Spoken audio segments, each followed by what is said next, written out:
ความรักคือจุดเริ่มต้นที่ทำให้คนยิ้มกันได้ง่าย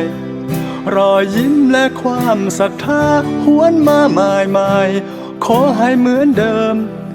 รอยยิ้มและความศรัทธาหวนมาใหม่เมืองไทยเหมือนเดิมผิดพลาดขอโทษใจต้องให้ใจเรื่องเล็กเรื่องใหญ่อภัยให้กันเอื้อเฟื้อเผื่อแผ่อย่าแตกแยกกันคนไทยรักกันขอให้เหมือนเดิมเหมือนเดิม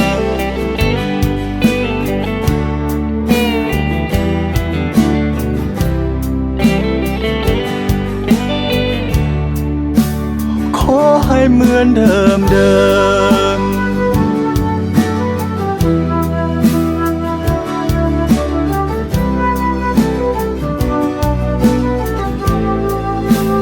ขอให้เหมือนเดิม